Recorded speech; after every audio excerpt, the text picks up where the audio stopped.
Сега да погледнем обаче към едни хора, които държат на качественото, на българското качество, а именно руснаци, цяло село с руснаци, които са се заселили в Смядово край Шумен и отглеждат зеленчуци, правят вино, варят ракия. Нека да видим малко повече за тяхната история. Най-много от заселниците са бивши военни, но има и учени с титли, лекари, архитекти, журналисти и хора с по-обикновени професии.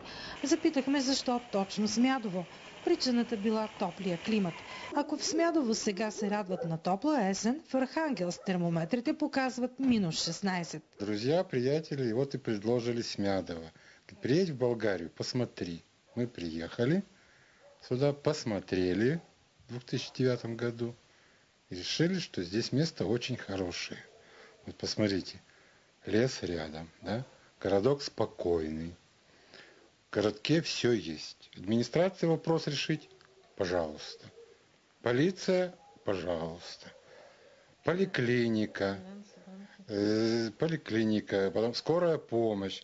А мы все-таки уже года-то идут. Вот, банк есть.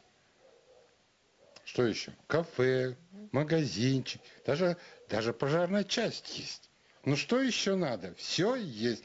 Семейство Карбасникови купили къщата още през 2008 година, но 2 години по-късно се заселили в нея, пленени от природата и от дружелюбните хора. Старшая дочь, когда я уезжала, она не понимала.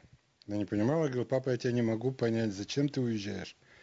А когда сюда приехала, пожила здесь в гостях и сказала, говорит, как я вам завидую, и теперь я, говорит, понимаю, почему вы сюда уехали. Как здесь хорошо. Изоставената къща се превърнали в уютен дом, а дворът в китна и плодородна градина.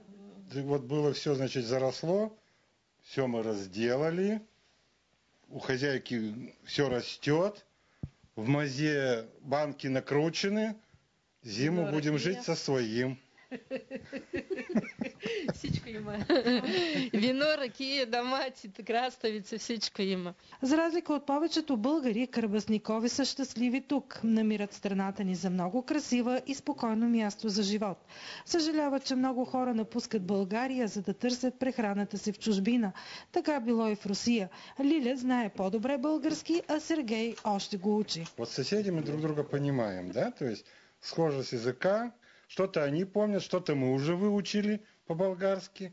И соседи, конечно, помогают. Они научили, как делать вино, как ракию. Это, конечно, им спасибо. Вот.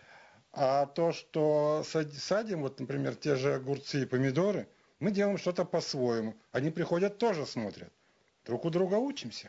Ако им се прииска разнообразие, отскачат с колите до някое интересно място. Ездили в Кърджали, на Шипко, на Тырново ездили, в долину Рос ездили на праздник. Естественно, побережье Черное море объехали все. Руската общност в градчето е толкова голяма, че кметството, за да ги почете, им устройва задължително празник на 9 май. Парад няма, но трапеза и концерт има.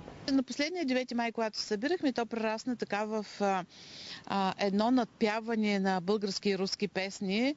Много интересно се получи. Един от руснаците каза, че за него Смядово е рай. И в първи момент аз се чудих, боже, къде го вижда този рай в Смядово? Но явно, може би оттам, откъдето идват, за тях е така. Приятните случки с тях са много, че могат да се разказват с часове.